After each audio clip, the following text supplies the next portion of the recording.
Education. It is the power and the development resulting from teaching or instruction. It is intangible. It is powerful. It has been the impetus for many laws. Some have been in favor of it, and some have not. In 1740 in South Carolina, the first education law was passed in the United States that made the teaching of slaves to read or write illegal. In 1819, Virginia followed, passing a similar law. The reason for these laws?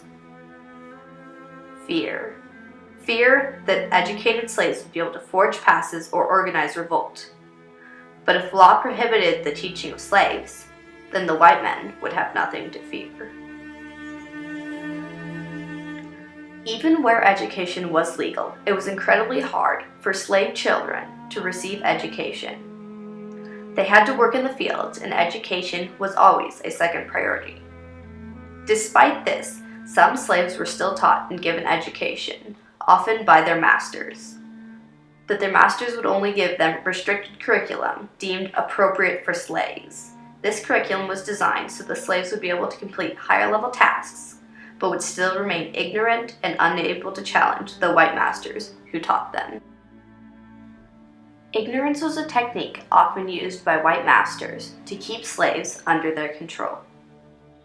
This technique was based on the general belief at that time that blacks were a less intelligent race than whites and could never attain the same mental capacity a white person could. This meant that they could not seek out what they did not know. And what they did not know was freedom. Throughout history, education has been denied to groups of people as a way to keep people ignorant and unable to seek freedom or equality. Slaves were almost entirely kept from receiving education to do just that. Every individual should have the right to an education, so ignorance and illiteracy do not stand in the way of equality. The power of education has almost always been known, even to many of the uneducated or barely educated slaves. In the September 1883 issue of the Cleveland Gazette, the struggle for blacks to educate their people is clearly depicted. The author Paul Gaston writes, "Free colored men were found who would risk all for the elevation of their race. These blacks would locate schools in obscure places and would only allow 1 to 2 students at a time in. The goal of these schools was simple: to educate former slaves, to make ignorance a less significant barrier to freedom." Schools were built in the North to educate escaped slaves, and those who could not get access to schools in the North or secret schools in the South would be taught there by their parents or other slaves. The slaves and free blacks simply wanted to educate their people, to move their race one step closer to freedom of equality, regardless of opposition or danger. And their efforts were not fruitless, because eventually, after many deaths and many hardships, they finally attained what they wanted: freedom. After the emancipation, these efforts did not stop. Throughout the Reconstruction era, freed slaves worked tirelessly to build schools and educate their people. Schools were able to take place in less secretive places and were able to take in many more students at a time.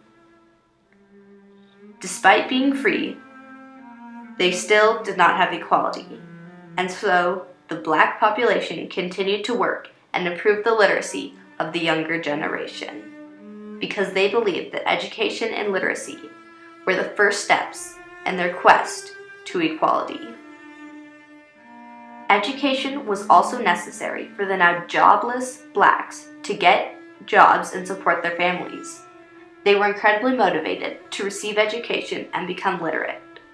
But even with their efforts, it was still hard to receive a good education and be seen as equals in their ability to complete jobs.